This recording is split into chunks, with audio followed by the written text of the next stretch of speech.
America once fought a war against itself. Not against a foreign enemy, but against its own brothers, fathers, sons. And the very soul of what America meant, 2 million men would take up arms. Over 600,000 would never see home again. Cities would burn. Families would be torn apart. And a nation that claimed to be one nation under God would be split in two. Bleeding on battlefields from Virginia to Georgia. This is the story of the American Civil War, a conflict that began not with declaration, but with shot and shell, not with honor, but with brother against brother. And when it was over, nothing in America would ever be the same. To understand the bloodiest war in American history, we must go back to the very beginning. To the 400,000 square miles where cotton grew taller than a man's head, and where men were bought and sold like cattle. In 1860, nearly 4 million African Americans were enslaved in the United States. In the cotton fields of the Deep South, this was not just a way of life, it was the foundation of Southern wealth. A single slave could be worth more than 1,000 acres of land. Gentlemen, without slavery, the South is finished. We cannot compete with the industrial North. Our whole economy depends on the labor of these people. But across the nation, the ground was shifting. In the North, factories belched smoke into the sky. Railroads stretched across states like steel veins. Cities grew as immigrants poured in from Europe, seeking their fortunes. The North had something the South desperately wanted: industry. We don't need slaves, we have machines. Steam engines, progress. The future belongs to those who build, not those who depend on human bondage. But the differences ran deeper than economics. They cut to the very heart of what America meant. In churches and newspapers, in town squares, Americans debated the same question: was this a nation of states, or was it one indivisible union? Southerners argued states' rights, that each state could choose its own destiny, including the right to keep slaves. Northerners spoke of the Union as sacred, indivisible, and ultimately, they believed slavery was a moral abomination that had no place in America. We cannot pretend this is normal, Mary. A nation half slave and half free cannot endure forever. But what if it means war, John? What if it means we lose everything? The question hung in the air like smoke before a storm. For decades, Americans had danced around this truth. This nation could not survive forever half slave, half free. But in 1860, a rail splitter from Illinois was about to make that choice for everyone. Abraham Lincoln was not the first choice of his own party, but he was the right man for the most dangerous moment in American history. A house divided against itself cannot stand. I believe this government cannot endure permanently half slave and half free. These were not the words of a radical. Lincoln had been clear all along. He did not believe in racial equality, and he was not calling for immediate abolition. But he did believe that slavery must not be allowed to spread into new territories. For Southern slaveholders, this was the worst case scenario. Lincoln's victory meant the end of slavery's expansion. And if slavery couldn't spread, how long before it was outlawed entirely? Gentlemen, the Republican Party is an abolitionist party. Lincoln may claim he won't touch slavery where it exists, but his election is an act of war against the South. If we allow this, what's to stop them from outlawing slavery in the states where it already exists? The very next election? On November 6, 1860, Americans cast their votes. Lincoln won, carrying every northern state except one. He had not won a single southern state. Extra, Lincoln elected. Lincoln wins, he's won. Lincoln is our president. What does this mean for us, for our way of life? In the South, the reaction was immediate and decisive. Within weeks, the calls for secession, for leaving the Union, grew louder than ever before. South Carolina was the first to act. On December 20, 1860, The state convention voted to secede from the United States of America. The countdown to war had begun. One by one, southern states began choosing a different path. Mississippi, Florida, Alabama, Georgia, Louisiana, and Texas, all within weeks of Lincoln's inauguration, they declared their independence. We have fought in the wars of our fathers, in Mexico, in the War of 1812, but we will not fight against our own southern brothers to hold them as slaves in a union that has declared us enemies. February 8, 1861, representatives from 7 southern states met in Montgomery, Alabama. They were creating something entirely new, the Confederate States of America. While Lincoln prepared to take the oath of office in Washington, Jefferson Davis, a former West Point graduate and U.S. Senator from Mississippi, was being inaugurated as the President of the Confederacy. Our cause is just. We seek only to be left alone to govern ourselves. The irony was profound. Both sides claimed to be the true United States of America. Both sides claimed they were defending the Constitution. Both sides believed God was on their side. In Washington, Lincoln prepared for his inauguration, convinced the Union must be preserved at all costs. In Montgomery, Davis began organizing an army to defend the South's right to independence. The nation was breaking apart. 2 governments claimed the same territory. 2 armies were preparing to fight for it. We are family, Samuel. We shouldn't be enemies. Then why do you force us to choose, Thomas? Why do you make us choose? We are family, Samuel. We shouldn't be enemies. Then why do you force us to choose, Thomas? Why do you make us choose? These were not just political decisions. Families were divided, relationships torn. Neighbors would soon face each other across battle lines they could never have imagined. But there was one question that would determine the war's outcome. Who would fire the first shot? Fort Sumter sat in Charleston Harbor like a cannon pointed at the heart of the South's largest port. And for Lincoln, it wasn't just a fort. It was the last symbol of federal authority in a rebel state. The rebels have fired on Fort Sumter. We have no choice. We must respond. Mr. President, if we send supplies by ship, it will mean war. The crisis cannot be avoided. It will come in any case. For 34 days, Confederate forces surrounded the fort. Major Robert Anderson and his small garrison held out, waiting for supplies that would never come. The South's new government was watching, waiting, knowing that the first shot would make this war real. Men, prepare for battle. They are coming. Are you sure they're going to fire, Major? We shall soon know. On April 12, 1861, at 4:30 a.m., Confederate General P.G.T. Beauregard ordered his batteries to open fire on Fort Sumter. The first shot shattered the morning silence. The Civil War had begun. Fire for the South, for liberty. For 34 hours, Confederate artillery pounded the little fort. Smoke filled the harbor. Shock waves rattled windows across Charleston. When the smoke cleared, when the cannon fell silent, Major Anderson surrendered Fort Sumter. The United States flag came down. The Confederate battle flag rose in its place. They fired on Fort Sumter. It's war. They're traitors. They must be crushed. The attack on Fort Sumter changed everything. Lincoln called for 75,000 volunteers to suppress the rebellion. 4 more southern states joined the Confederacy. Men who had spent their lives debating now picked up rifles. They're calling for volunteers. The militia is forming. I have to go. But what if you don't come back? There is no choice. It's my country. It's our flag. The Civil War, America's bloodiest conflict, had begun not with grand strategy, but with 34 hours of artillery fire on a tiny fort in Charleston Harbor, and it would not end for 4 long. Terrible years. As the nation split in two massive war machines began to form. But they could not have been more different. In the North, 22 million people. Factories that could produce guns, ammunition, and supplies faster than the enemy could destroy them.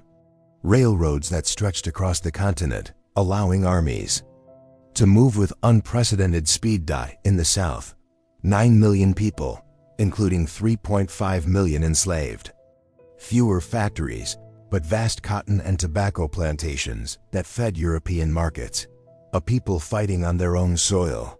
We outnumber them 2-1. We have more weapons, more ships, more everything. We will crush them through sheer force. But numbers weren't everything. The South had advantages the North couldn't match. We are fighting for our homes, our families, our very way of life. That makes us strong. That makes us deadly. The Confederates had some of America's finest military leaders. Robert E. Lee, Stonewall Jackson, James Longstreet. These were men who knew how to fight and win battles. The Union had Abraham Lincoln, who was learning to be a war president while simultaneously trying to save the Union. He had Ulysses S. Grant, who was still an obscure colonel but would prove to be the general the North desperately needed. We're building ships, rifles, ammunition. We're building this war effort. The South can make cotton. We can make victory. The North controlled the seas. Its navy could blockade southern ports, choking off supplies and preventing European powers from sending weapons or recognition to the Confederacy that the South knew the land. Their soldiers could live off the country, fight defensively, and use their knowledge of local terrain to maximum advantage. This wasn't just a war of rifles and cannon. It was a war of ideology, of survival, of everything both sides believed. They were fighting for. One would survive. One would be destroyed. The cost would be unimaginable, and the first major test was about to begin. Both sides expected a short war. They were catastrophically wrong. By the end of the day, Lee's invasion of the North had been stopped. The South's best chance to win foreign recognition was gone. And in his tent, Abraham Lincoln made a decision that would change America forever. The Emancipation Proclamation was being written, the greatest battle ever fought on American soil. For 3 days, 165,000 men fought across 25 miles of Pennsylvania farmland. More Americans fell here than in any other battle in American history. Remember, men, for Virginia, for the South, I'd rather die than give up. When the smoke cleared, Lee's army was broken. The South would never again seriously threaten the North. The tide of war had turned, but victories had costs. Gettysburg was called the high water mark of the Confederacy. 3 days of hell. That left 51,000 Americans dead or wounded. The South's most dreaded enemy was coming. General William T. Sherman cut a 60-mile-wide path of destruction from Atlanta to Savannah. His goal wasn't just military victory, it was total war. We will make the people of Georgia howl. We will break the South's will to fight. This war ends when there's nothing left to fight for. Sherman burned cities, destroyed crops, and shattered rail lines. Behind his army came 25,000 freed slaves, their freedom finally secured by Northern victory. Each battle was a piece in a puzzle of national destruction. Every victory came with a price in blood that America would pay for generations. The Civil War started as a war to save the Union, but Abraham Lincoln was about to make it about something far more profound: the freedom of 4 million enslaved Americans. If my name ever goes into history, it will be because of this proclamation. This is not just about saving the Union. This is about America's soul. On January 1st, 1863, the Emancipation Proclamation went into effect. It didn't free all slaves immediately, only those in Confederate territory. But it changed everything. Lincoln has declared us free. Free, our children will never know bondage. Most importantly, the proclamation allowed African Americans to fight. Over 180,000 black men would serve in the Union Army and Navy. I fought for my freedom. Now I'll fight for my country. You're not just fighting the Confederates. You're fighting for the future of your race, The war now had a moral purpose that even European powers could not ignore. How could they support the Confederacy when the Union was fighting to end slavery? Lincoln had transformed the war from a political struggle into a moral crusade. And that changed everything. By 1863, the war had reached its turning point. But few could see it coming. General Robert E. Lee's invasion of the North had been brilliant. He'd beaten the Union Army at every turn. Now he stood in Pennsylvania, a short march from Washington. This is the perfect opportunity. The North is divided. We can force them to negotiate on our terms. General, perhaps we should withdraw while we still have our army intact. No, old friend. We will attack tomorrow. Pickett single quotes, S charge. 15,000 Confederate soldiers across open ground, walking into Union artillery that turned them into casualties in minutes. Lee's army would never recover from the blow. While Lee's army bled at Gettysburg, another Union army was strangling the Confederacy. The siege of Vicksburg, Mississippi, lasted 47 days. When it fell on July 4, 1863, the Union controlled the entire Mississippi River. What will we do now? We can't get supplies from anywhere. We're cut off from the rest of the Confederacy. The South was being split in two. Armies in the East and West could no longer support each other. The Union blockade was strangling the Southern economy. Salt, medicine, cloth, basic necessities became rare. Confederate money became nearly worthless. I'm sorry, ma'am. We don't have sugar. We don't have coffee. We barely have flour. How will we feed our families? But the most important turning point wasn't military or economic. It was in the person of one man, Ulysses S. Grant. Grant understood something that no other Union general had grasped. This was a war of total commitment. Victory meant fighting until the enemy could no longer fight. The Union was gaining momentum, and the South was running out of time. By the spring of 1865, the Civil War was entering its final brutal act. The two greatest generals of the war faced each other for the last time. Grant, the butcher of so many bloody battles, now commanded every Union army. Lee, the pride of the Confederacy, had been forced into retreat. We cannot continue this war, gentlemen. We must negotiate with General Grant. General, surely we can find another way. There is no other way. Our cause is lost. Let us spare our men unnecessary bloodshed. On April 3, 1865, the Confederate capital of Richmond fell to Union forces. Burn everything. They cannot take our documents. As Confederate soldiers fled, they set fires to the city. But Union troops arrived and helped extinguish the flames. The war was ending, but a new America was about to be born, the most famous surrender in American history. In a small house in Appomattox Courthouse, Virginia, Robert E. Lee met with Ulysses S. Grant. General Lee, I have come to discuss terms of surrender. General Grant, I have the authority to discuss terms for the Army of Northern Virginia. Gentlemen, your officers and men may return to their homes. All they have to do is give their parole not to take up arms against the United States. The terms were remarkably generous. Grant understood that the war was over, but the healing had to begin immediately. When the Confederate soldiers stacked their weapons and removed their uniforms, something profound had happened. The United States was whole again, but in a tragic twist of fate, the greatest American president would not live to see the nation he had saved. Just 5 days after Appomattox, America lost the man who had guided it through its darkest hour. Laughter is good medicine. John Wilkes Booth, a failed actor and fanatical Confederate sympathizer, had been planning Lincoln's death for months. Sic semper tyrannis. The shot echoed through the theater. Booth leaped from the box to the stage below, breaking his leg, and escaped into the night. The president has been shot. For 9 agonizing hours, Lincoln lay dying at the Peterson House across the street. His cabinet was summoned. His son stood vigil.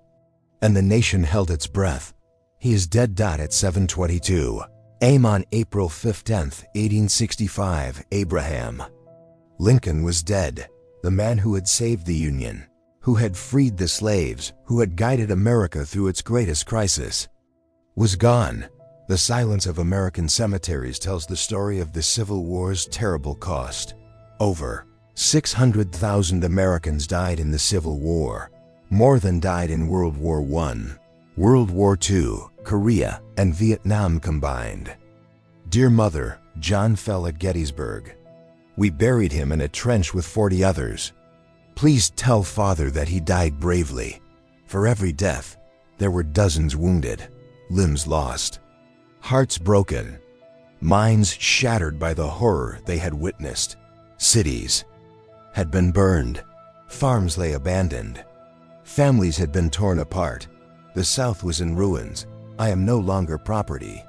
I am a man, but what does that mean? The Civil War had destroyed the old America. Now the question was, what would take its place? Reconstruction was America's first attempt to rebuild from the ashes of its greatest failure. I fought for the South, but maybe now it's time to build something new. The 13th Amendment abolished slavery forever. The 14th Amendment guaranteed equal protection under the law. The 15th Amendment gave African American men the right to vote. This is my voice. This is my choice. This is my America. But Reconstruction was only partially successful. White supremacists used violence and intimidation to reverse many gains. The Ku Klux Klan terror emerged. And in 1877, Northern troops withdrew from the South. Yet, the Civil War's legacy endured. The federal government had proven it was permanent and supreme. The economy was now truly national. And the moral foundation of America, that all men are created equal, had been declared in blood. The American Civil War ended in 1865, but its lessons still echo in every corner of America today.